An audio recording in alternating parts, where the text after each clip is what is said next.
Namaku Andini.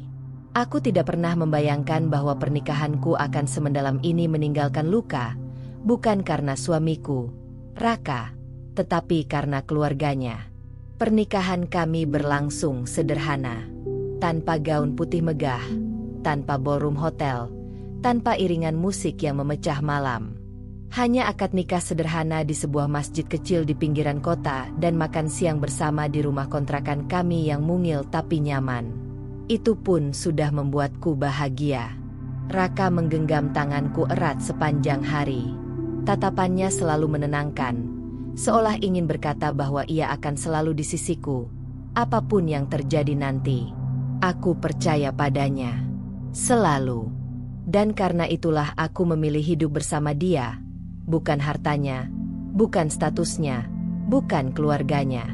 Sayangnya, kehangatan itu tidak berlangsung lama setelah kami datang ke rumah orang tuanya seminggu setelah akad. Keluarga Raka tinggal di rumah besar di kawasan perumahan elit.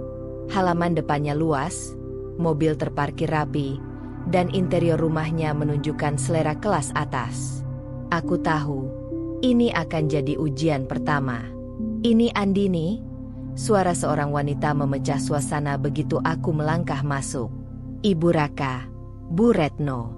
Wajahnya anggun, rambut disanggul rapi, dan bajunya berbau mahal. Tapi tatapan matanya kepadaku seperti sinar X-ray, memindai dari ujung kepala ke ujung kaki. Aku mengenakan gamis polos dan kerudung berwarna pastel, sederhana, dan sopan. Tapi dari cara dia memicingkan mata, aku tahu dia tidak menyukainya. Iya, Bu. Ini Andini, jawab Raka cepat, menarikku mendekat. Kurang lebihnya begitulah. Bu, kami belum sempat resepsi, tapi nanti pasti ada waktunya.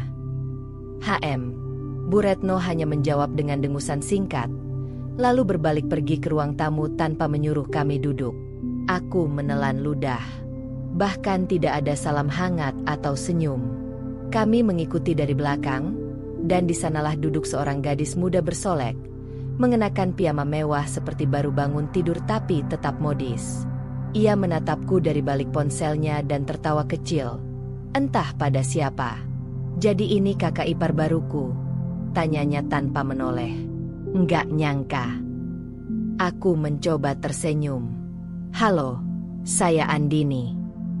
Dia hanya mengangguk malas. Aku Tari, adiknya Raka. Dan itulah awal dari banyak momen aneh yang kurasakan hari itu. Kami duduk, minum teh, dan berbincang. Atau lebih tepatnya, mereka berbicara, aku mendengarkan. Setiap kalimat yang keluar dari mulut Bu Retno seperti sindiran halus, yang semakin lama, tidak lagi terasa halus. Dini kerja di mana sekarang?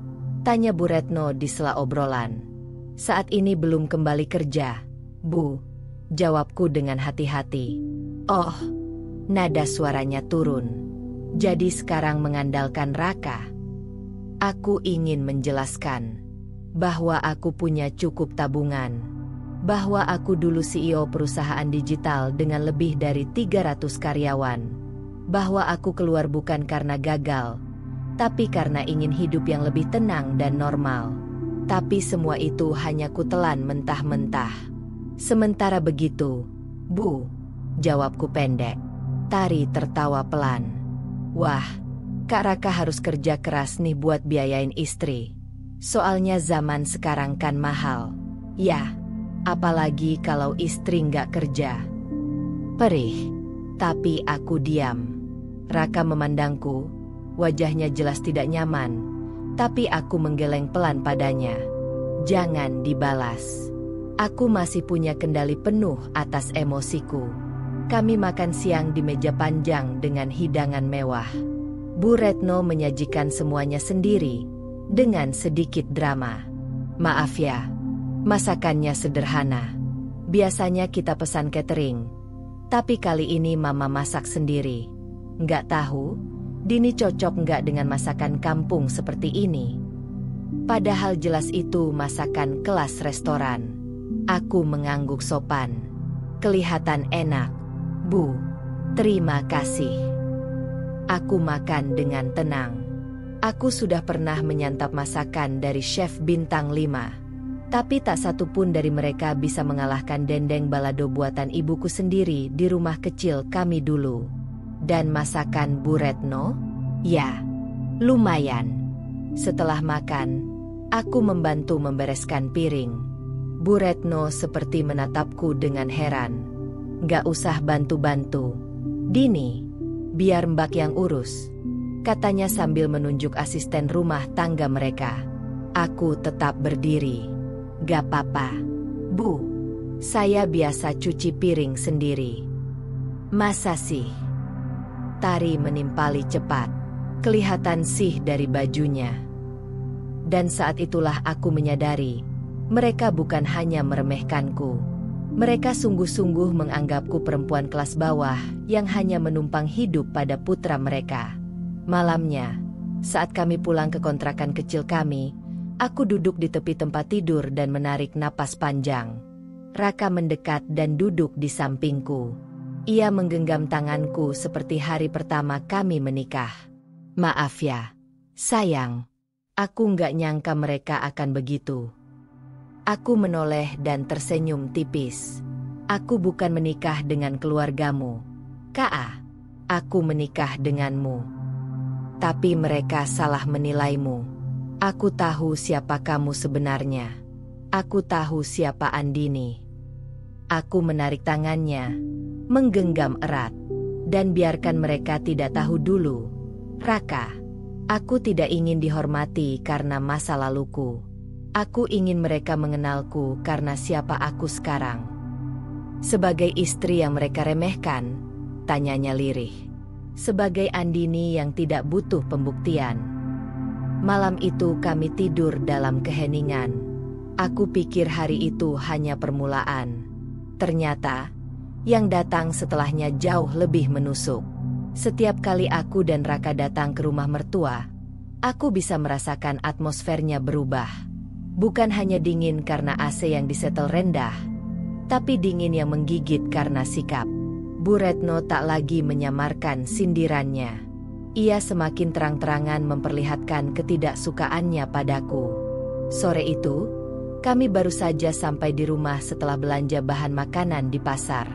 Aku membawa 2 kantong plastik besar, Raka 1. Begitu masuk ke ruang tengah, Bu Retno langsung bicara dari sofa tanpa menoleh. Mbak Andini, kamu nggak kerja ya?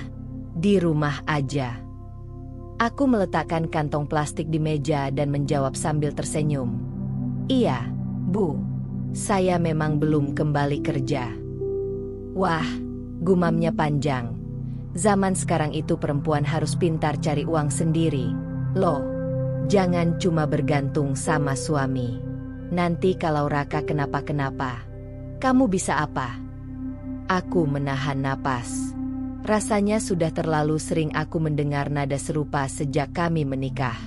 Entah sudah berapa kali aku ingin membalas, ingin menjelaskan siapa aku sebenarnya. Tapi seperti biasa, aku memilih diam. Dulu saya kerja, Bu. Jawabku pendek. Kerja apa? Di mana?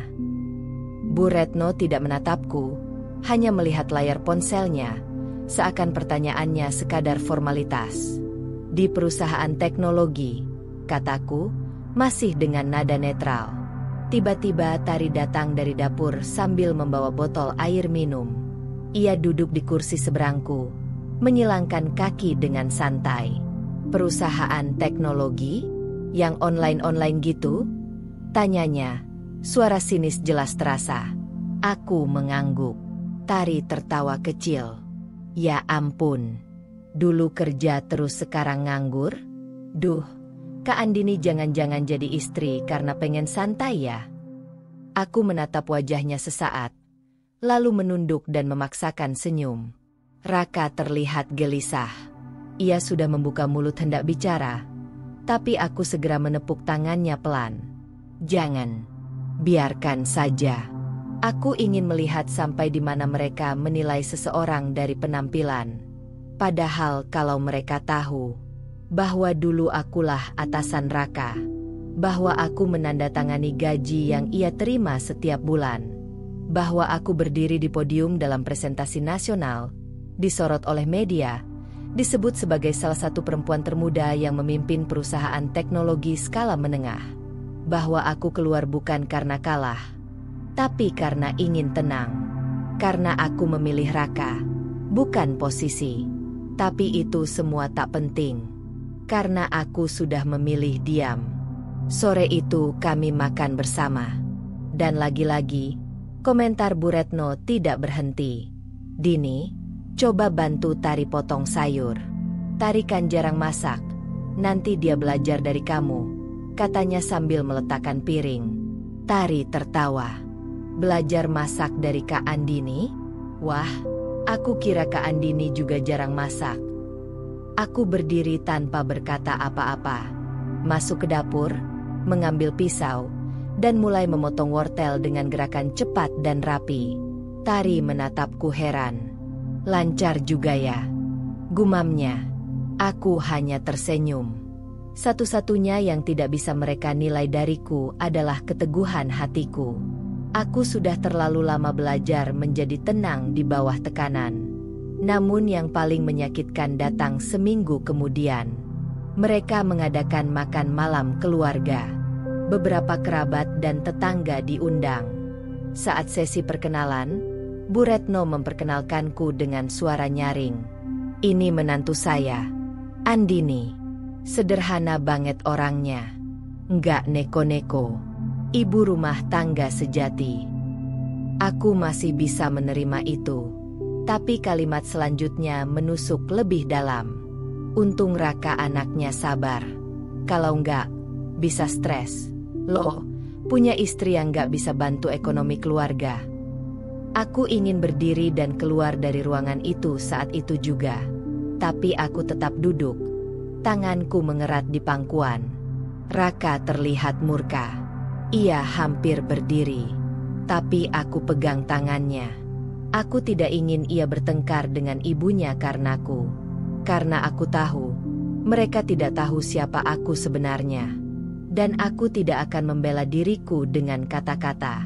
Karena suatu hari, waktu akan bicara untukku. Malam itu aku duduk sendiri di ruang tengah rumah kontrakan kami. Raka sudah tidur lebih dulu. Ia tampak kelelahan. Tapi pikiranku masih penuh. Terlalu banyak hal yang kupendam selama ini. Terlalu banyak luka yang kutelan tanpa suara. Kuambil sebuah kotak kecil dari lemari. Di dalamnya ada selembar kartu nama dengan namaku tertulis tegas. Andini Lestari, Chief Executive Officer, Aurora Tech Solutions. Kupandangi kartu itu lama. Sudah berbulan-bulan sejak terakhir aku melihatnya. Sejak aku memilih menutup lembaran itu. Aku dulu bukan sekadar pekerja kantoran biasa. Aku memulai dari bawah. Dari meja kecil di pojok ruangan dengan laptop pinjaman dan sisa tabungan kuliah. Butuh waktu 5 tahun hingga Aurora Tech berdiri tegak dengan puluhan klien besar. Lalu aku bangun lagi divisi e-commerce-nya. Merekrut tim muda penuh semangat, termasuk Raka. Saat Raka datang pertama kali ke ruang interview, ia hanya pria biasa. Jujur, lugu, tapi punya potensi. Aku langsung tahu dia tipe pekerja keras. Dan dia membuktikan itu. Dalam waktu setahun, dia menjadi salah satu staf operasional yang paling bisa diandalkan. Aku mulai sering mengajaknya ikut rapat penting. Bahkan beberapa kali menitipkan proyek padanya. Tapi yang membuatku tertarik bukan sekadar kinerjanya. Ada ketulusan di matanya setiap kali ia berbicara. Ia tidak pernah menjilat atau mencoba terlihat lebih pintar dari yang sebenarnya. Justru kesederhanaan dan kejujurannya itulah yang memikatku. Hubungan kami tumbuh pelan-pelan. Saat dia akhirnya tahu aku menyukainya, dia sempat mundur. Katanya, dia hanya pegawai biasa. Tapi aku bilang, aku tidak mencintai jabatanku. Aku mencintai kamu. Beberapa bulan setelah hubungan kami serius, aku mulai merasakan kelelahan. Dunia bisnis semakin kejam. Politik kantor makin rumit. Aku tidak ingin menjadi orang yang setiap harinya hanya mengejar angka dan strategi. Aku ingin hidup, bukan sekadar bekerja. Aku ingin jadi istri, bukan hanya pemimpin. Dan aku tahu, Raka juga menginginkan itu. Jadi aku memutuskan mundur. Tanpa pengumuman besar, tanpa drama. Aku serahkan semua sahamku ke tim manajemen. Kutarik uangku, dan menyusun rencana hidup baru bersama Raka.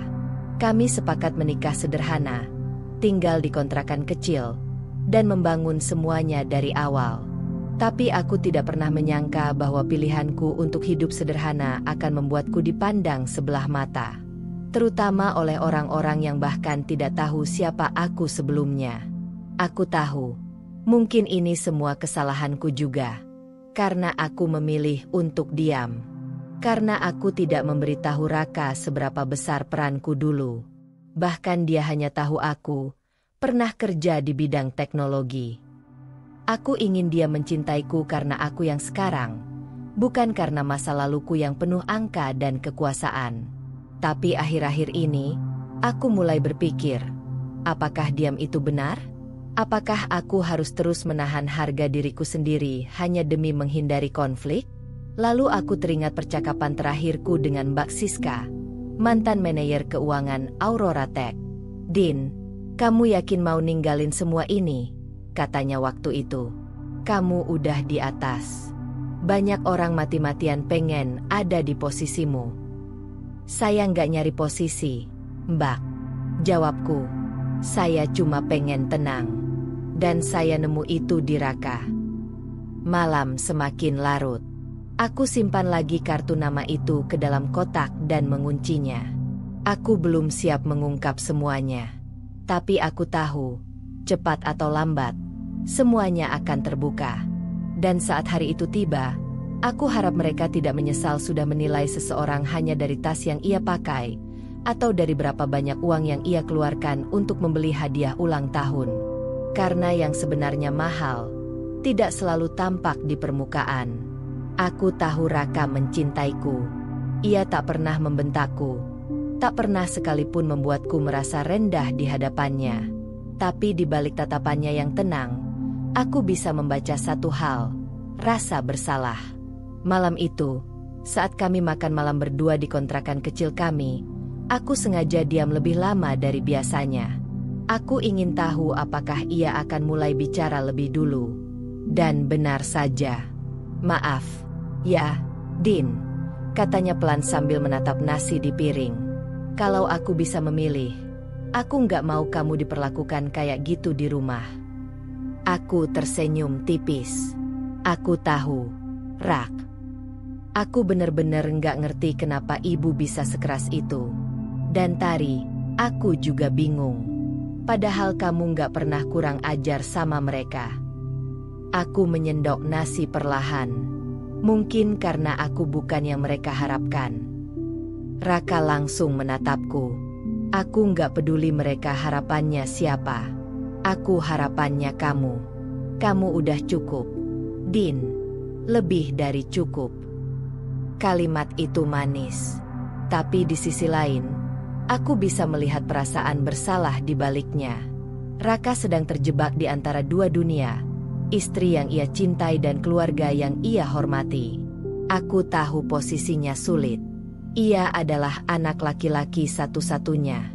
Sejak kecil, ia dididik untuk menjadi tulang punggung. Untuk menurut. Untuk tidak membantah ibunya. Tapi sekarang, ketika ibunya menyerang istrinya sendiri, ia terjebak. Kalau ia membela aku, dia dianggap durhaka. Kalau ia diam, aku yang terluka. Aku tidak ingin membuatnya memilih. Bukan karena aku lemah, tapi karena aku tahu dia tidak siap kehilangan siapapun. Aku ingat, beberapa hari sebelumnya, kami mampir ke rumah mertua. Tari sedang menonton drama Korea di ruang tamu, Bu Retno di dapur. Aku membantu menyiapkan teh. Tapi saat aku masuk membawa nampan, Bu Retno berkata tanpa menatapku, "Andini, kamu nggak usah pura-pura rajin. Saya tahu kamu pasti capek hidup kayak gini. Nggak enak ya? Nggak punya pembantu? Aku nyaris tersedak. Tapi aku hanya meletakkan teh di meja dan pergi tanpa menjawab. Raka mendengar, tapi tak berkata apa-apa. Malam harinya, di motor, dia memelukku dari belakang sambil berbisik. Aku minta maaf, Din. Aku hanya bisa menutup mata dan menahan air yang hendak jatuh. Kini, di meja makan, aku melihat ia kembali menyalahkan diri sendiri. Dan aku tak tega melihatnya begitu. Rak, kataku pelan. Aku nggak mau kamu jadi musuh keluargamu karena aku. Tapi, aku kuat. Aku bisa tahan perlakuan mereka. Tapi kamu jangan sampai kehabisan tenaga karena menahan semua sendiri. Raka terdiam. Aku melanjutkan, yang penting kamu percaya aku. Itu sudah cukup. Ia menggenggam tanganku. Hang, jujur, lelah. Dan dalam diam itu, kami saling menguatkan. Tanpa harus berteriak. Tanpa harus membalas hinaan dengan kemarahan. Karena dalam pernikahan, kadang cinta diuji bukan oleh pertengkaran, tapi oleh kesabaran menjaga satu sama lain dari luka yang dibawa orang lain. Aku tidak pernah menyangka bahwa yang paling melukai bukan sekadar sindiran atau tatapan meremehkan, tapi fitnah yang dikeluarkan oleh orang yang bahkan tak pernah benar-benar mengenalku. Hari itu hujan turun sejak pagi. Aku sedang mencuci pakaian di belakang kontrakan ketika Raka datang tergesa-gesa dari kantor. Wajahnya tegang, basah oleh gerimis yang belum sempat diseka. Aku tadi dapat telepon dari ibu, katanya sambil berdiri di ambang pintu dapur. Aku menatapnya heran. Ada apa? Ia menelan ludah. Kata ibu, Tari cerita ke tetangga kalau kamu cuma numpang hidup sama aku. Bahwa kamu gak pernah kerja. Dan semua pengeluaran rumah ini dari uangku. Bahkan, katanya kamu gak tahu diri. Aku diam. Air cucian masih menetes dari tanganku. Tapi tubuhku kaku. Aku udah bilang ke ibu itu gak benar. Tapi kayaknya dia lebih percaya Tari. Lanjut Raka, menatapku khawatir. Sakit itu seperti tiba-tiba datang dari perut. Mengeras di dada. Membakar perlahan. Numpang hidup? Nggak tahu diri? Padahal selama ini aku yang membayar sewa kontrakan. Aku yang diam-diam menyalurkan dana simpananku untuk kebutuhan rumah. Tanpa memberitahu Raka agar dia merasa sebagai kepala rumah tangga. Aku yang membeli motor kami secara tunai dengan uang dari rekeningku yang lama. Aku lakukan itu bukan karena aku ingin pamer. Tapi karena aku ingin ia merasa berdaya. Dan sekarang, aku dianggap numpang. Aku duduk di bangku kecil dekat cucian, berusaha menahan air mata. Tapi pipiku basah. Entah karena hujan atau karena hati yang tidak lagi sanggup menahan. Raka berlutut di depanku, memegang kedua tanganku. Din, aku tahu siapa kamu. Aku tahu kamu gak kayak gitu. Aku percaya kamu. Aku mengangguk pelan. Aku tahu, Rak. Tapi kadang, rasanya capek juga dijelek-jelekan terus. Ia mendesah panjang. Kalau aku ngomong ke Tari, nanti ibu tambah marah. Tapi kalau didiamkan, kamu yang terus sakit hati. Jangan ngomong ke mereka. Belum saatnya, kataku pelan. Apa kamu gak marah? Aku tersenyum getir. Marah. Tapi bukan karena fitnahnya. Aku marah karena aku tidak bisa menunjukkan siapa aku sebenarnya. Dan harus terus diam hanya demi menjaga harga diri mereka. Malam harinya, aku mengeluarkan laptop lamaku dari laci. Sudah lama tak kubuka. Tapi kali ini, aku menatap layar dengan perasaan berbeda. Kuakses folder bernama Aurora Legacy. Di dalamnya ada laporan keuangan, foto-foto kantor, bahkan video presentasi saat aku diundang berbicara di konferensi teknologi nasional. Semuanya masih tersimpan rapi. Semua yang mereka kira tidak pernah ada. Aku menatap wajahku sendiri di video itu, berdiri di depan panggung, mengenakan blazer hitam, menjelaskan strategi digital untuk pertumbuhan UMKM. Orang-orang bertepuk tangan saat aku selesai bicara. Aku ingin menangis, bukan karena rindu akan posisi itu, tapi karena aku pernah menjadi sesuatu, dan kini dianggap bukan siapa-siapa. Keesokan harinya, Tari datang ke kontrakan bersama Bu Retno. Mereka membawa makanan, katanya ingin menjenguk. Tapi aku tahu itu alasan. Raka mana? Tanya Bu Retno sambil masuk tanpa menunggu jawaban. Masih di kantor, Bu, jawabku singkat. Tari duduk seenaknya di sofa. Ia mengeluarkan ponsel, lalu mulai bercerita sambil tertawa. Kemarin aku ketemu Mbak Tati, tetangga depan rumah. Dia nanya, istrinya Raka itu kerja di mana? Aku jawab aja, ya di rumah, numpang hidup sama Raka.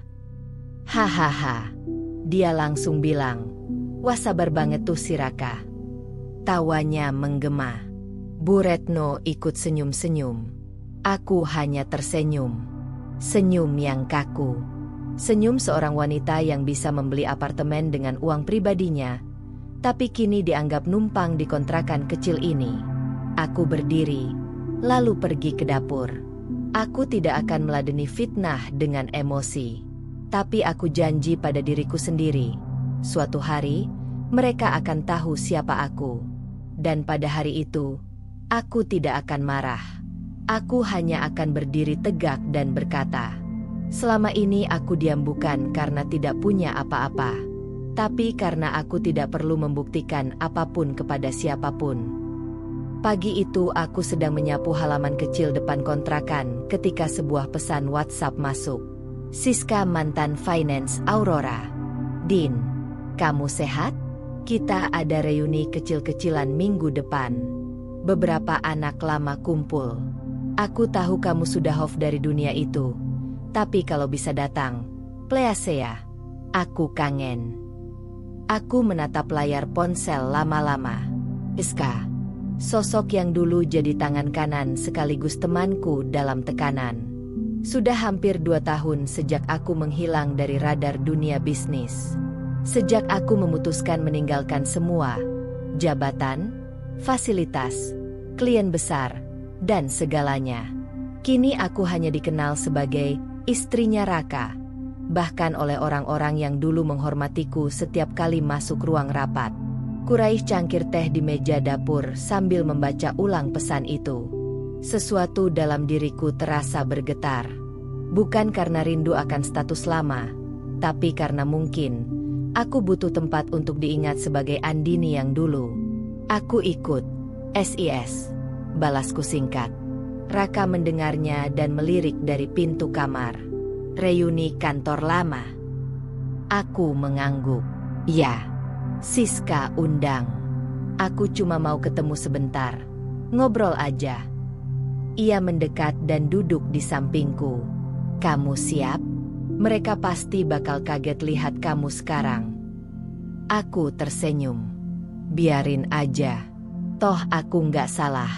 Aku cuma pilih hidup yang aku mau. Raka mengusap rambutku. Aku bangga sama kamu. Dan itulah kekuatanku. Satu kalimat darinya cukup untuk membuatku siap menghadapi apapun. Hari reuni tiba. Aku mengenakan blus putih bersih dan celana bahan sederhana. Tanpa make up tebal. Tanpa tas branded. Aku datang bukan untuk pamer, tapi untuk hadir sebagai diriku yang sekarang, yang sudah berdamai dengan pilihan hidup. Acara diadakan di sebuah kafe semi terbuka di pusat kota. Saat aku masuk, beberapa wajah langsung menoleh. Andini. Aku tersenyum dan melambai. Hai. Siska berlari kecil menghampiriku dan memelukku erat. Astaga, kamu masih secantik dulu. Tapi kamu kemana aja? Kok hilang total sih? Yang lain mulai berdatangan. Ada Dito, manajer kreatif, Yani dari HR, bahkan Pak Hendra, mantan direktur operasional. Gila, Din. Kita semua kira kamu pindah ke luar negeri atau buka startup baru. Kok tiba-tiba kayak menghilang aja? Aku hanya tersenyum. Aku butuh istirahat. Jadi ya, memutuskan hidup tenang. Serius? Kamu berhenti total? Tapi kamu kan the brain di Aurora Tech. Kamu yang bangun semuanya. Aku menyesap lemon tea yang baru disajikan. Kadang kita nggak butuh jadi siapa-siapa. Kita cuma butuh jadi bahagia. Obrolan terus mengalir. Tapi dari sorot mata mereka, aku tahu banyak yang belum bisa menerima bahwa Andini yang dulu galak di ruang rapat kini hanya duduk tenang sambil tersenyum lembut. Sampai tiba-tiba Siska bertanya, "Din, kamu tinggal di mana sekarang?" Aku menjawab jujur, "Di kontrakan kecil, dekat pasar, bareng suamiku." Sejenak, keheningan terasa. Seperti satu fakta itu terlalu kontras dengan memori mereka tentangku. Kontrakan. Dito menelan ludah. "Maksudmu, kamu nggak lagi di apartemen?" Aku mengangguk. "Sudah kukosongkan sejak lama." Siska menatapku tajam. "Din, aku tahu kamu orangnya idealis. Tapi jujur, kamu nutupin sesuatu ya? Kamu kayak sengaja menjauh." Aku tidak langsung menjawab. Tapi dalam hati, aku tahu Siska mencium ada sesuatu yang tidak biasa.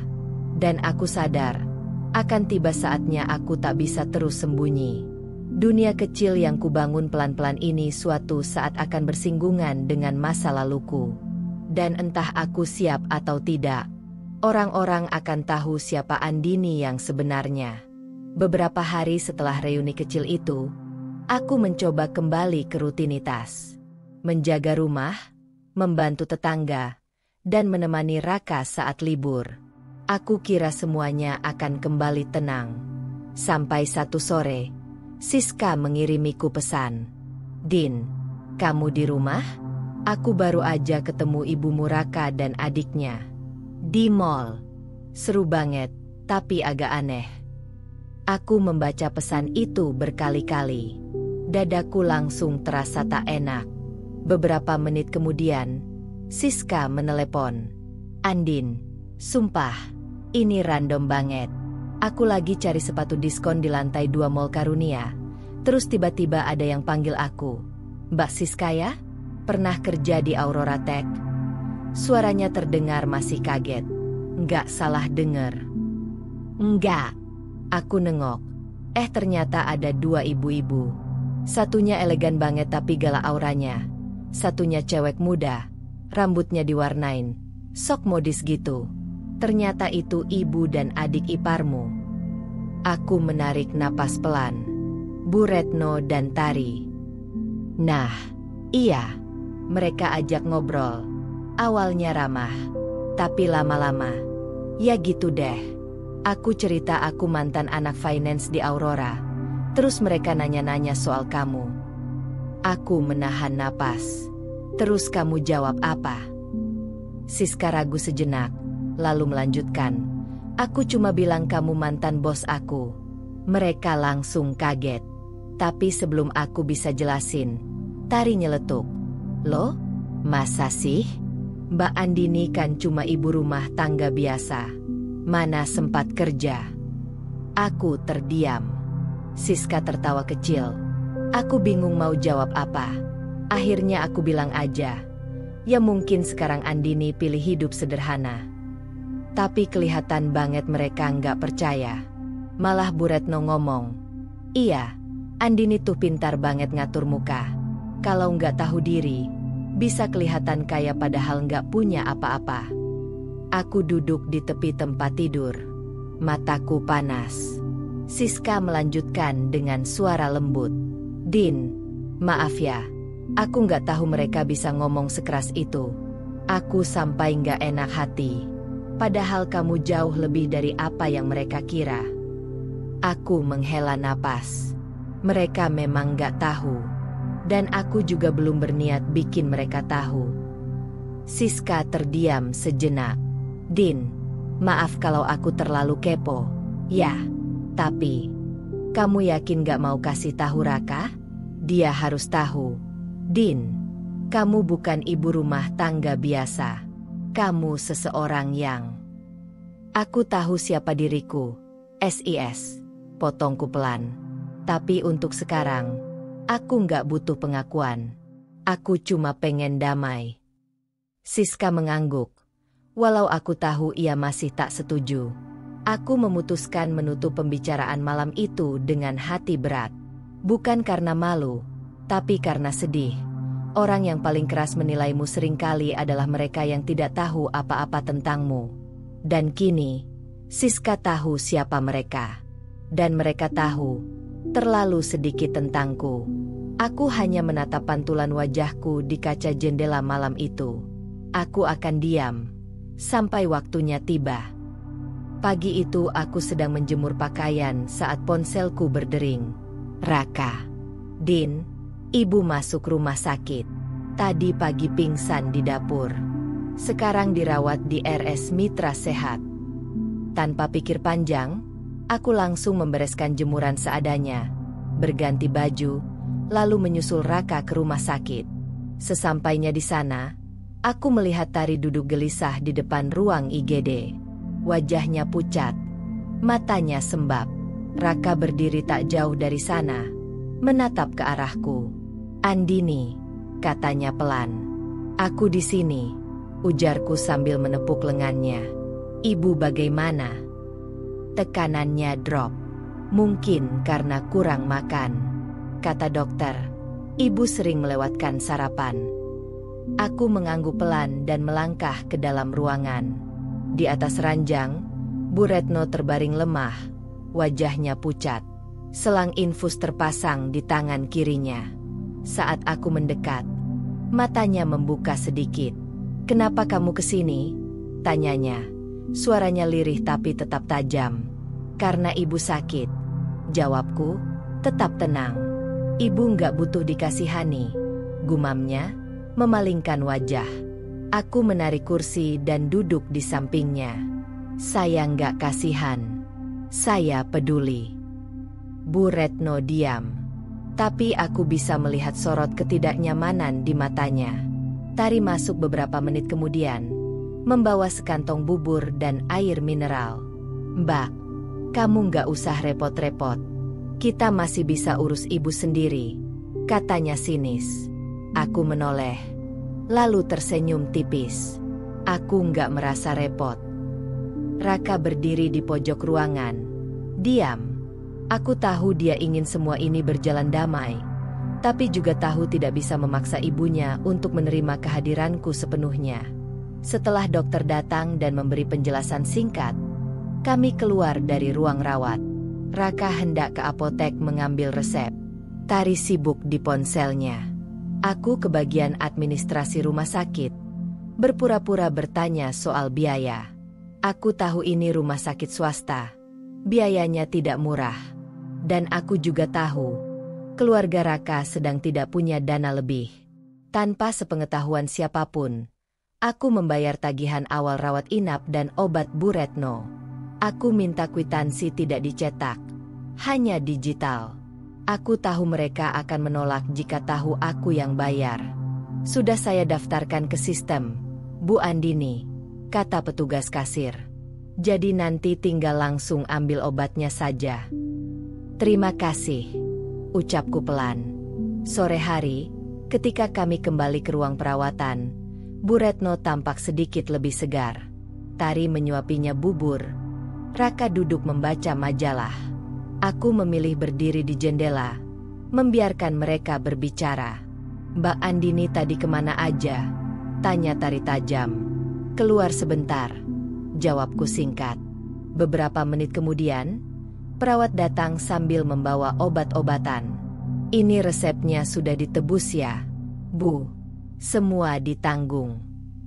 Tari terperangah. Siapa yang bayar? Saya nggak bayar. Raka juga bingung. Saya juga belum sempat ke kasir.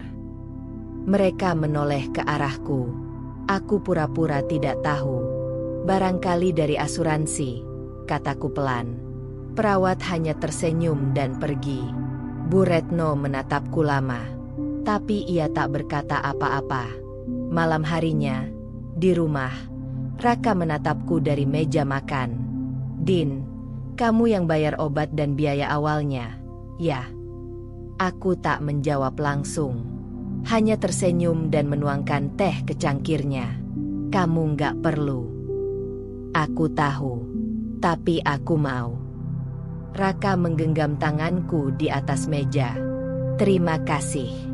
Aku janji, suatu hari nanti ibu pasti akan sadar. Aku menatap matanya dalam-dalam. Aku nggak butuh dia sadar. Aku cuma pengen semua baik-baik aja. Tapi dalam hati, aku tahu semakin aku diam, semakin dalam rasa sakit itu tertimbun. Dan diam-diam, harga diriku mulai mengeras seperti batu. Siap kapan saja untuk meledak. Hari-hari setelah Bu Retno keluar dari rumah sakit terasa makin berat. Bukan karena kondisi fisiknya yang perlahan pulih, melainkan karena suasana rumah yang mulai terasa seperti ladang ranjau. Satu langkah salah, bisa meledak kapan saja. Kami sering berkunjung ke rumah keluarga Raka untuk menjenguk dan membantu. Tapi setiap kali kami datang, wajah Bu Retno selalu sama. Datar, dingin, dan sinis. Sementara Tari tak pernah berhenti dengan sindirannya. Entah itu tentang pakaian yang kupakai, makanan yang kubawa, atau bahkan sepatu flat lusuh kesayanganku. Sampai suatu malam, semuanya benar-benar memuncak. Kami datang membawa buah dan sup ayam buatanku.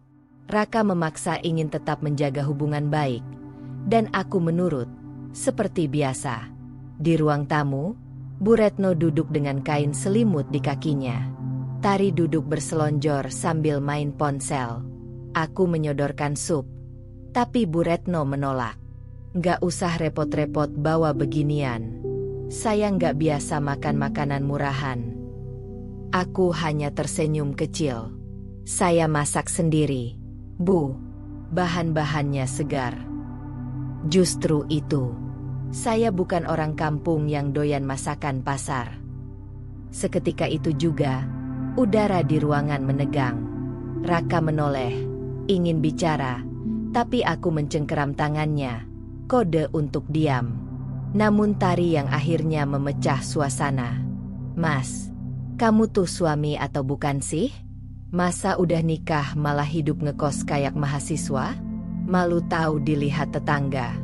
Ibu sampai sakit juga karena mikirin kamu yang gak bisa ngurus keluarga. Aku membeku. Raka menegakkan tubuh. Tari, jangan keterlaluan. Keterlaluan? Yang keterlaluan itu kalian. Suara Tari meninggi. Kamu kerja cuma jadi manajer operasional kecil. Istrimu juga nggak kerja. Kamu pikir, bisa hidup sampai kapan kalau kayak gitu? Aku melihat mata Raka mulai berkaca-kaca. Ia jarang marah, tapi kali ini ekspresinya terluka. Bu Retno menambahkan, dulu saya pikir kamu anak bertanggung jawab. Tapi sekarang, laki-laki kok bisa-bisanya ngasih makan istri dari gaji pas-pasan. Ibu malu. Raka. Aku bangkit. Kali ini aku tak bisa lagi diam. Cukup, Bu. Tari, kataku tenang, tapi penuh tekanan. Kami memang hidup sederhana, tapi bukan berarti kami hidup tanpa rencana. Tari mendengus. Ah, gaya aja kamu. Padahal kamu tuh cuma. Saya nggak numpang hidup, potongku tajam. Saya punya simpanan. Saya bisa beli rumah cash kalau saya mau. Tapi saya pilih hidup seperti ini. Karena saya ingin jadi istri, bukan direktur. Mereka terdiam. Mata Bu Retno membulat. Tari terlihat seperti menelan ludah sendiri. Tapi aku belum selesai. Saya tidak pernah mengeluh. Saya tidak pernah minta dihargai.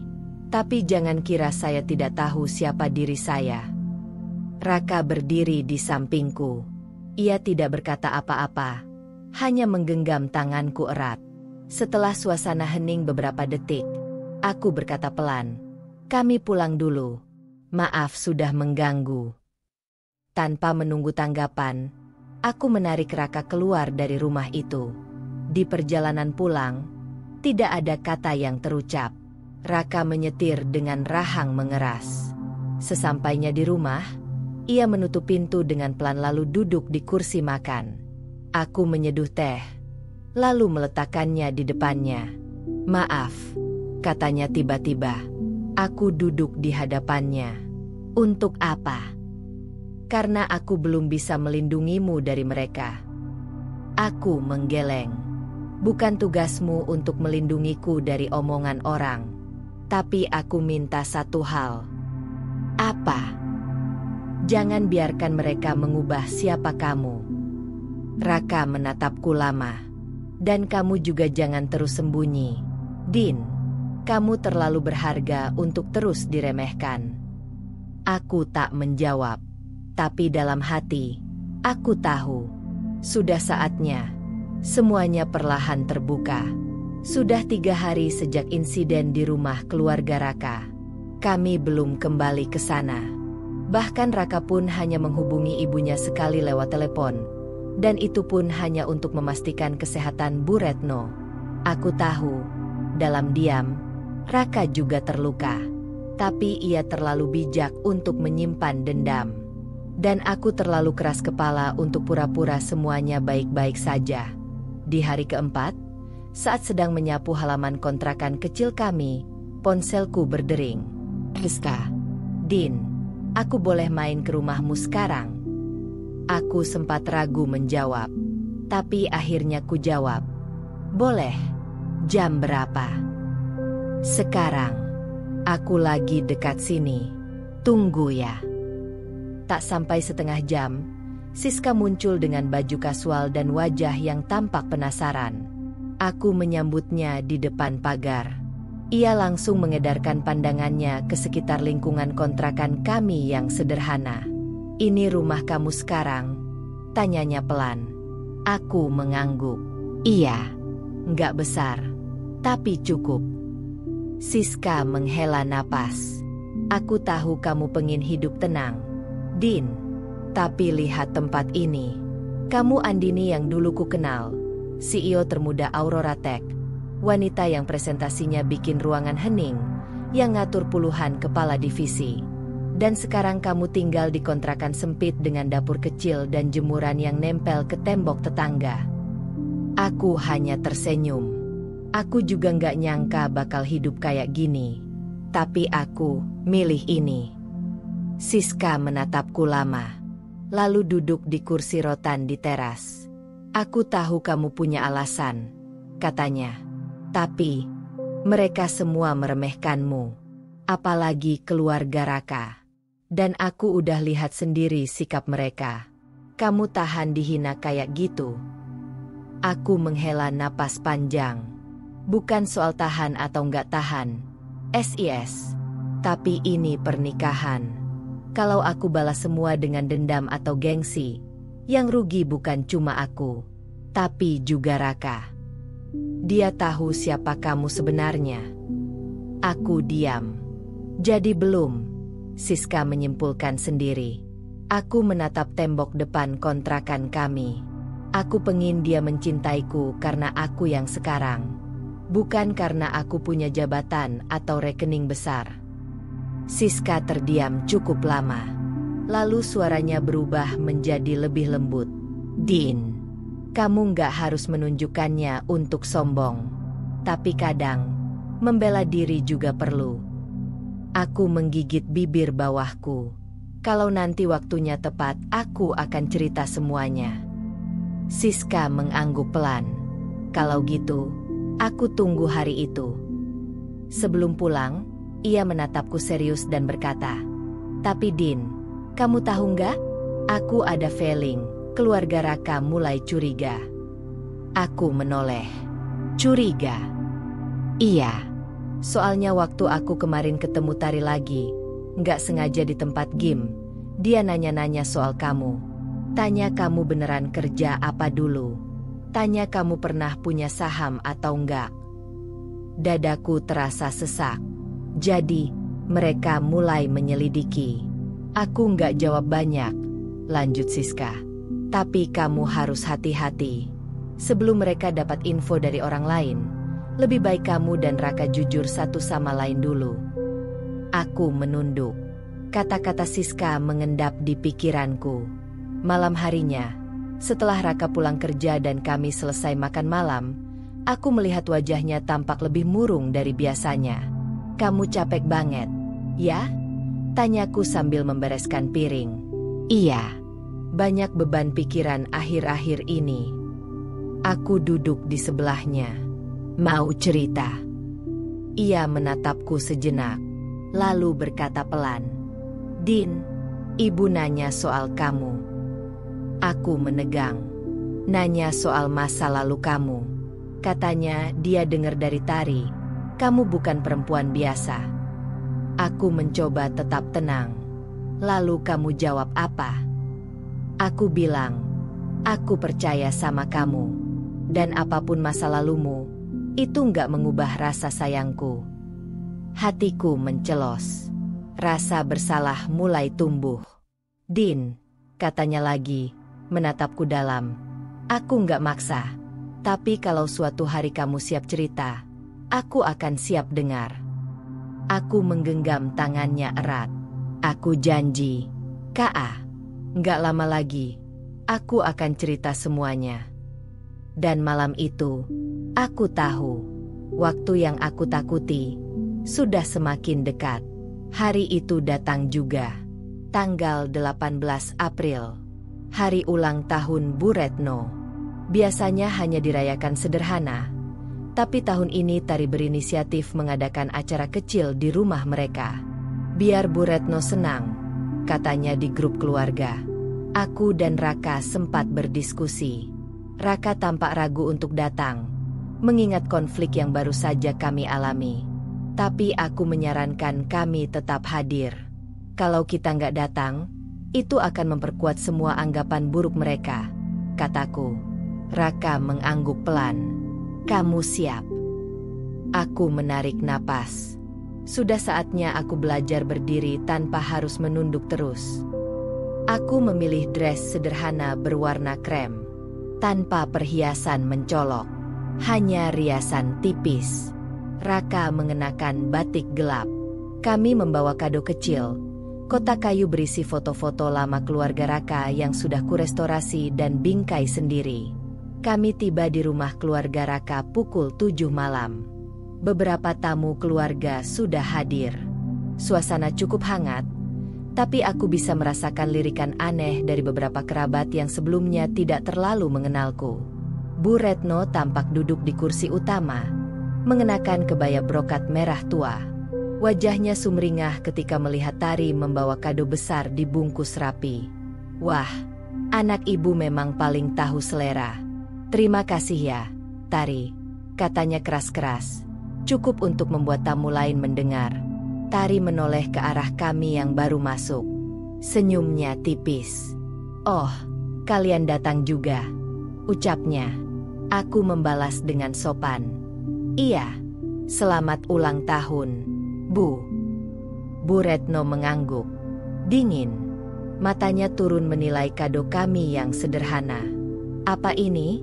Tanyanya sambil menerima kotak kecil dari tanganku. Aku tersenyum. Kenangan masa lalu, Bu. Semoga ibu suka. Ia tak menjawab, hanya menyisihkan kotaknya ke samping begitu saja. Aku tidak terkejut. Acara makan malam dimulai. Tari berdiri untuk memberikan sambutan, lalu membuka kado besar yang ia berikan tadi. Sebuah tas tangan merek internasional yang harganya bisa untuk bayar kontrakan setahun. Tamu-tamu bertepuk tangan. Anak sukses memang beda, celetuk salah satu tante. Aku menunduk dan tetap tersenyum, meskipun hatiku mulai bergejolak. Raka menggenggam tanganku di bawah meja. Setelah semua kado dibuka, Akhirnya giliran kado dari kami. Bu Retno membuka kotaknya tanpa antusias. Tapi kemudian ekspresinya berubah. Di dalamnya, terletak 5 foto lama. Bu Retno saat muda bersama Pak Surya dan Bayi Raka, tari waktu ulang tahun pertamanya, foto keluarga saat liburan di Batu, dan 2 foto Bu Retno sedang tertawa di dapur bersama Nenek Raka. Semuanya telah kusunting, kubersihkan dari kerusakan dan kubingkai cantik. Semua orang mendekat. Suasana menjadi tenang. "Ini, dari mana kamu dapat semua ini?" tanya Bu Retno, suaranya pelan. "Aku minta izin ke Raka ambil dari album lama. Aku scan dan bersihkan, lalu cetak ulang," jawabku. Tari tampak tidak senang dengan perhatian yang tiba-tiba berpindah. "Cuma foto lama, apa istimewanya?" gumamnya. Tapi Pak Surya akhirnya angkat suara, yang biasanya hanya diam. "Ini berharga sekali, Bu. Tidak semua orang punya niat seperti ini." Bu Retno menatap bingkai itu lama, lalu tanpa berkata apa-apa, meletakkannya pelan di pangkuannya. Setelah acara selesai, para tamu mulai pulang. Raka pamit sebentar ke kamar mandi. Aku berdiri di sudut ruang tamu, bersiap ikut keluar. Tapi tiba-tiba Bu Retno menghampiriku. "Kenapa kamu lakukan semua ini?" tanyanya, masih memandangi foto. Aku menatap matanya. "Karena saya ingin ibu tahu, saya tidak datang ke keluarga ini untuk merebut. Saya datang untuk ikut membangun."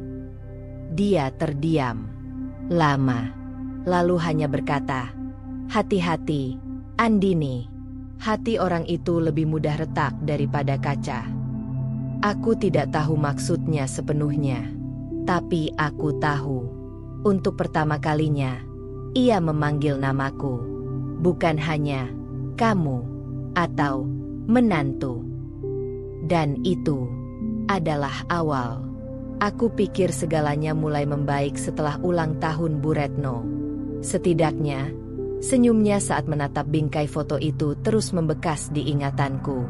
Tapi ternyata, badai yang sebenarnya belum datang. Beberapa hari kemudian, aku sedang duduk di depan kontrakan sambil menyortir nota belanja dan tagihan listrik saat sebuah mobil berhenti di depan rumah. Dari dalamnya keluar Siska. "Lagi sibuk?" tanyanya sambil melambaikan tangan. "Enggak, masuk aja," jawabku sambil membereskan kertas-kertas. Kami duduk di dalam, di ruang tamu kecil kami yang dipenuhi aroma kopi. Raka masih di kantor. Siska membuka obrolan dengan wajah serius. "Din, aku ketemu Raka kemarin." Aku langsung menoleh. "Ketemu? Di mana?" "Di parkiran kantor baruku." "Enggak sengaja. Dia nganter dokumen ke klien kami," katanya. Aku sempat ngajak ngobrol sebentar. Aku mulai merasa tidak tenang. Terus Siska menatapku dalam. Aku keceplosan. "Din, aku kira dia udah tahu semuanya." Napas langsung berhenti di dadaku. "Keceplosan gimana?" Aku cuma bilang, "Untung kamu dulu punya bos kayak Andini. Ya, yang sabar banget walaupun kamu waktu itu sering telat submit laporan." Aku membeku. Siska lanjut, pelan, dan dia langsung bengong. Terus nanya, "Bos? Andini dulu bosku." Aku menutup wajah dengan kedua telapak tanganku. Rasanya darahku turun ke kaki. Aku kira dia udah tahu. "Din, kamu nggak pernah cerita apa-apa ke dia?" Aku menggeleng perlahan. "Belum. Aku takut dia merasa aku sembunyiin semuanya. Aku cuma pengin dia mencintaiku tanpa embel-embel masa lalu." Siska mendesah. Dia kelihatan kaget, tapi nggak marah. Cuma diam, terus pamit buru-buru. Aku bangkit dari sofa dan berdiri di depan jendela. Mataku menatap jalanan sempit di depan kontrakan. Aku harus jelasin ke dia sendiri, gumamku, sebelum dia dengar dari orang lain lagi. Siska berdiri. "Din, Kamu masih punya harga diri. Jangan biarkan orang lain terus menafsirkan siapa kamu. Kamu nggak salah memilih hidup sederhana. Tapi kamu juga nggak salah karena pernah sukses. Aku tersenyum tipis. Terima kasih. SIS. Malamnya, Raka pulang lebih lambat dari biasanya. Wajahnya lelah. Tapi bukan karena pekerjaan. Kami makan malam tanpa banyak bicara. Aku tahu, dia sedang menunggu aku bicara duluan. Setelah mencuci piring, aku duduk di sebelahnya di ruang tamu. "Ka, suaraku pelan. HM. Aku mau cerita sesuatu." Dia menoleh. Matanya tenang, tapi penuh tanda tanya. "Apa yang Siska bilang? Itu benar. Aku dulu bos kamu. CEO Aurora Tech. Waktu kamu kerja sebagai analis keuangan, aku yang rekrut kamu." Dia diam. Tidak terkejut seperti yang kubayangkan. "Aku mundur dari perusahaan setahun sebelum kita menikah. Aku jual semua saham, simpan sebagian uang, dan pindah ke tempat yang lebih tenang. Aku lelah hidup dengan sorotan. Aku pengin hidup jadi orang biasa." Raka tetap menatapku. Aku tahu aku salah nggak cerita dari awal. Tapi aku cuma pengin kamu mencintaiku karena aku, bukan karena jabatanku, bukan karena kekayaanku. Beberapa detik sunyi. Lalu dia menjawab pelan. "Aku nggak marah." Aku menatapnya kaget. "Aku cuma sedih kamu nggak percaya bahwa aku akan tetap sayang walau kamu siapapun." Hatiku terasa ditusuk pelan. Aku tahu sekarang kenapa kamu sabar banget waktu keluarga aku ngerendahin kamu. Karena kamu lebih kuat dari yang aku bayangkan. Din. Air mata mulai jatuh satu-satu di pipiku. Aku nggak peduli kamu dulunya siapa. Buat aku, kamu tetap Andini, istriku. Aku langsung memeluknya erat. Di antara pelukanku, ia berbisik, "Kita hadapi ini sama-sama." Ya. Dan malam itu, untuk pertama kalinya sejak pernikahan kami, aku merasa benar-benar utuh. Aku pikir setelah aku jujur pada Raka, segalanya akan menjadi lebih ringan. Dan memang, beban itu terasa lepas dari dadaku. Tapi bukan berarti hidup langsung tenang. Karena ketika satu rahasia terbuka, gelombang reaksi dari orang-orang sekitar mulai berdatangan. Pagi itu aku sedang menyapu halaman kontrakan ketika Bu Retno tiba-tiba muncul. Aku sempat terpaku melihat mobil sedan tuanya berhenti di depan pagar. Dia turun tanpa membawa apapun, hanya tas kecil di tangan. Wajahnya serius. "Pagi, Bu," sapaku, agak gugup. "Boleh saya masuk?" Aku langsung membuka pintu pagar. "Silakan." Kami duduk di ruang tamu. Dia menatap sekeliling. Matanya menyapu tiap sudut. Mungkin baru kali ini dia benar-benar memperhatikan rumah sederhana ini. "Aku baru tahu, kamu dulu atasan Raka," ucapnya tanpa basa-basi. Aku menunduk sedikit. "Iya, Bu." "Kenapa kamu nggak pernah bilang?" Aku menarik napas panjang. "Karena saya nggak ingin dikenal karena masa lalu, Bu. Saya ingin diterima sebagai istri Raka, bukan sebagai mantan bosnya." Dia mengangguk pelan. "Entah memahami atau tidak, kamu hidup sesederhana ini, padahal kamu bisa tinggal di rumah mewah." "Bisa, Bu. Tapi saya nggak butuh semua itu. Saya hanya ingin hidup tenang, jujur, dan penuh cinta. Bukan dipenuhi penilaian orang." Ia terdiam. Beberapa hari setelahnya, gosip mulai muncul. Entah dari mana awalnya, tapi kabar bahwa aku adalah mantan CEO mulai menyebar di grup keluarga besar. Tari yang biasanya aktif membalas pesan, mendadak sepi. Aku tidak menyangka efeknya akan sebesar itu. Pada hari Minggu, kami diundang ke acara keluarga besar di rumah sepupu Raka. Acara pengajian kecil sekaligus arisan. Aku awalnya tidak ingin datang, tapi Raka meyakinkan aku. Kamu nggak salah, Din. Justru sekarang orang-orang harus tahu siapa kamu sebenarnya. Dengan langkah mantap, kami berdua datang. Di ruang tamu, beberapa sepupu langsung mendekatiku. Andini, katanya kamu dulu kerja di perusahaan besar, ya? Kamu dulunya bos Raka? Serius? Pantesan kamu tenang banget. Ternyata simpananmu banyak. Ya. Aku tersenyum. Saya bukan orang kaya. Saya hanya pernah punya kesempatan besar. Dan saya syukuri itu. Tari menatapku dari sudut ruangan. Wajahnya pucat. Ia mendekat. Lalu berbisik. Kamu sengaja, ya? Biar semua orang tahu kamu siapa sebenarnya. Aku menatapnya. Tenang. Kalau kamu bangga jadi adik dari suamiku, kenapa kamu malu kakak iparmu dulu bosnya? Dia membuang muka dan pergi tanpa menjawab. Malamnya, aku dan Raka duduk berdua di balkon kontrakan. Semua orang akhirnya tahu. Ya, ucap Raka sambil menyeruput teh. Aku mengangguk. Tanpa aku harus umbar sendiri. Raka menggenggam tanganku. Ternyata, kamu jauh lebih kuat dari yang aku bayangkan. Aku tersenyum kecil. Kamu nggak marah mereka baru menghargai kamu setelah tahu masa lalumu? Aku menggeleng. Kalau penghargaan datang karena jabatan, itu bukan penghargaan.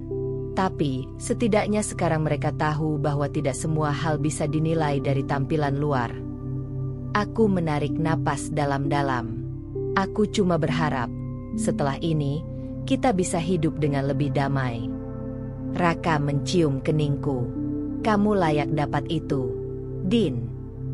Dan malam itu, aku tidur dengan perasaan paling ringan sejak pernikahan kami. Namun, aku tahu, satu bab lagi belum selesai. Karena kadang, harga diri harus ditegakkan. Bukan dengan kemarahan, tapi dengan elegan. Hidup selalu menyimpan kejutan. Aku pikir saat semua rahasia telah terbuka, maka masalah pun selesai. Tapi rupanya, kadang orang butuh lebih dari sekadar kebenaran. Mereka butuh disadarkan. Dan terkadang, cara terbaik untuk membalas perlakuan buruk bukan dengan marah, tapi dengan anggun. Pagi itu, Siska menghubungiku. Din, kamu masih ingat reuni besar Aurora Tech bulan depan, kan? Aku terdiam sejenak. Reuni tahunan itu? Iya. Tapi kali ini bukan cuma reuni internal. Mereka kolaborasi sama beberapa alumni perusahaan besar lainnya. Acaranya di ballroom hotel bintang 5. Bakal disiarin live juga di channel internal mereka. Wah, kamu harus datang. Mereka mau kasih penghargaan khusus buat mantan pendiri. Ya kamu itu. Aku menghela napas. Aku udah keluar dari dunia itu. SIS. Siska tertawa kecil. Tapi dunia belum keluar dari kamu. Ini bukan soal status. Ini soal legacy. Kamu tinggalkan sesuatu di sana. Setelah berpikir beberapa hari, aku putuskan datang. Bukan untuk pamer. Tapi mungkin ini saatnya aku bicara. Dengan cara yang berbeda. Raka mengantarku ke acara itu. Aku mengenakan gaun sederhana berwarna biru gelap. Rambut diikat rapi. Tanpa perhiasan mencolok. Tanpa dandanan berlebihan. Tapi begitu memasuki ballroom, semua mata seolah tertuju padaku. Bu Andini. Wah, akhirnya datang juga. Ini dia mantan CEO paling muda yang pernah kita punya. Aku tersenyum dan membalas satu persatu sambutan hangat mereka. Beberapa mantan bawahan, mitra kerja, hingga petinggi perusahaan lain berdatangan menyapaku. Tak lama kemudian, Siska menghampiri. Kamu oke? Aku mengangguk. Aneh. Ya, dulu aku merasa aku hilang. Sekarang mereka semua ingat. Karena kamu nggak pernah benar-benar hilang, Din. Saat sesi penghargaan dimulai, aku dipanggil ke atas panggung. Penghargaan kehormatan malam ini diberikan kepada salah satu wanita yang menjadi fondasi awal berdirinya Aurora Tech. Sosok yang membawa perusahaan dari nol, hingga jadi salah satu pemain besar di industri. Tepuk tangan menggelegar. Aku melangkah pelan ke depan. Sebelum menerima penghargaan, aku diminta memberikan sepatah kata. Aku berdiri di balik podium, menatap ratusan wajah yang familiar dan asing. Kamera live mengarah padaku. Aku tahu, acara ini sedang ditonton banyak orang, termasuk mungkin keluarga Raka. Terima kasih untuk penghargaan ini. Aku mulai. Beberapa tahun lalu, saya memilih meninggalkan dunia ini. Bukan karena gagal, tapi karena saya ingin menjalani hidup yang berbeda. Seringkali orang hanya melihat kita dari posisi, harta, atau pencapaian. Padahal, siapa kita sesungguhnya hanya bisa dinilai saat semua itu kita lepas. Hening. Saya pernah jadi CEO, pernah punya kantor besar dan puluhan karyawan. Tapi belakangan ini saya hidup di rumah kontrakan kecil bersama suami saya. Dan justru di sanalah saya belajar tentang ketulusan, kesabaran, dan martabat. Beberapa orang menunduk, tampak tersentuh. Buat saya, kemewahan bukanlah rumah besar atau mobil mahal, tapi hidup damai, dicintai tanpa syarat, dan tetap punya integritas. Terima kasih telah mengingat saya bukan karena posisi, tapi karena nilai. Tepuk tangan menggema. Aku tersenyum dan turun dari panggung. Malam itu, setelah acara selesai, kami berdua pulang. Di mobil, Raka menggenggam tanganku. Kamu tadi luar biasa. Aku menoleh, tersenyum. Aku cuma bilang yang sebenarnya. Ponselku berbunyi. Pesan dari nomor yang familiar. Andini, aku lihat kamu di acara itu. Aku malu sendiri pernah meremehkan kamu. Maafkan ibu. Aku diam sejenak, lalu tersenyum. Bu Retno menonton acara itu. Besok paginya, Bu Retno datang ke kontrakan. Kali ini tidak dengan tatapan curiga atau suara sinis. Ia duduk di kursi tamu, memandangku dalam. Aku tidak bangga dengan sikapku dulu, tapi malam itu, aku melihat siapa kamu sebenarnya. Aku tidak menjawab, hanya tersenyum dan menyajikan teh hangat. Terima kasih sudah tidak pernah membalas dengan benci. Aku mengangguk pelan. Saya percaya, semua orang bisa berubah, Bu. Ia menggenggam tanganku. Kalau kamu dan Raka nanti pindah rumah, jangan jauh-jauh dari kami, ya. Dan untuk pertama kalinya, aku melihat ketulusan di matanya. Malamnya, aku berdiri di depan cermin, membuka surat penghargaan dari Aurora Tech. Bukan karena aku bangga, tapi karena hari ini aku tahu, harga diri tidak perlu diteriakan, cukup ditunjukkan. Dengan tenang, dengan elegan. 1 minggu setelah acara reuni itu, hidup kami mulai terasa berbeda. Bukan karena aku kembali terkenal atau karena orang-orang tahu siapa aku sebenarnya, tapi karena akhirnya semua lapisan topeng mulai runtuh. Yang tersisa sekarang adalah kebenaran. Dan dari kebenaran itu, muncul penerimaan. Setidaknya dari sebagian besar orang. Pagi itu, aku dan Raka sedang membereskan kardus. Kami baru saja memutuskan untuk pindah ke rumah kecil milik pribadi yang selama ini hanya kusewa diam-diam atas namaku. Raka meletakkan satu kardus di meja dan menatapku. Aku masih nggak nyangka kamu beli rumah ini diam-diam sejak awal. Aku tertawa pelan. Aku butuh ruang aman. Just in case. Kalau dari dulu kamu udah segini siapnya, kenapa kamu tetap tahan semua perlakuan keluarga aku? Aku terdiam sejenak, lalu menatap Raka. Karena aku nikah sama kamu, bukan mereka. Tapi, Aku juga tahu, cinta nggak pernah benar-benar utuh kalau keluarga kita terus bertengkar. Dia mengangguk pelan. Aku beruntung punya kamu, Din. Di tengah kesibukan berkemas, Bu Retno datang bersama Pak Surya. Mereka membawa sekotak kue dan beberapa tas berisi camilan. Tidak seperti biasanya, kali ini beliau datang tanpa banyak bicara. Namun ekspresinya lembut. "Aku dengar kalian mau pindah ke rumah sendiri?" tanya Bu Retno. Aku mengangguk. "Iya, Bu. Rumah kecil, tapi cukup buat kami." "Kapan pindahnya?" "Minggu depan." Ia menghela napas. "Kalau kalian gak keberatan, aku dan Bapak mau bantu bersih-bersih rumah barunya." Aku sempat menoleh ke Raka, lalu menjawab pelan, "Tentu boleh, Bu. Terima kasih." Pak Surya menambahkan, "Maafkan kami kalau dulu terlalu cepat menilai." Aku tersenyum kecil.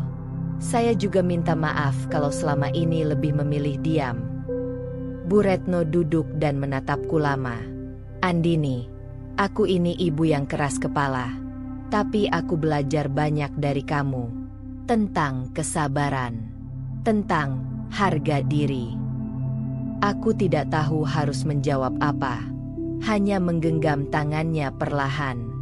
Dan saat itulah aku tahu, ini bukan akhir dari sebuah kisah. Ini awal dari hubungan yang benar-benar jujur. Beberapa minggu kemudian, kami resmi tinggal di rumah baru. Rumah satu lantai, dengan pekarangan kecil di belakang, cukup untuk menanam bunga dan menyeduh kopi pagi-pagi. Tari pun akhirnya datang ke rumah itu. Masih canggung, tapi jelas ada usaha. Ia membawa pot tanaman kecil, buat pekarangan belakang. "Biar adem," ucapnya sambil menaruh pot itu. Aku menerimanya tanpa basa-basi. "Makasih, Tari." Dia memandangku. Aku juga mau minta maaf. Aku keterlaluan banget selama ini. Aku hanya tersenyum. Yang penting sekarang kita bisa sama-sama belajar. Ia mengangguk. "Iya, aku masih malu sih. Ingat pernah ngeledek kakak ipar sendiri yang ternyata jauh lebih hebat dari aku." Tari. Orang hebat bukan yang kelihatan hebat, tapi yang bisa bikin orang lain tumbuh. Ia diam sejenak, lalu tersenyum kecil. "Kamu pantas jadi kakak iparku." Malam hari, aku dan Raka duduk di teras. Kami menatap langit penuh bintang. Tidak banyak kata, hanya keheningan yang damai. "Aku sadar satu hal," ucap Raka tiba-tiba. "Apa?" "Kamu gak pernah balas jahat dengan marah. Tapi kamu juga gak biarin orang merendahkan kamu terus. Kamu kuat, tapi lembut, elegan." Aku menoleh, tersenyum kecil. Karena aku gak ingin jadi seperti mereka yang dulu meremehkan. Aku cuma ingin jadi aku. Raka memelukku erat. Dan malam itu, dalam keheningan rumah kecil kami yang baru, aku tahu satu hal pasti. Harga diri bukan soal siapa yang lebih tinggi, tapi siapa yang tetap rendah hati, bahkan saat orang lain menunduk padanya. Dan begitulah akhir dari cerita kita hari ini. Setiap perjalanan, seberapapun kecilnya, selalu menyimpan pelajaran dan makna. Semoga kisah ini bisa menginspirasi, menghibur, atau bahkan membuka sudut pandang baru untukmu. Kalau kamu suka dengan cerita seperti ini, jangan lupa untuk like, komen, dan tentunya subscribe agar kamu gak ketinggalan cerita-cerita seru berikutnya. Aktifkan juga lonceng notifikasinya supaya kamu jadi yang pertama tahu saat cerita baru tayang. Sampai jumpa di kisah selanjutnya.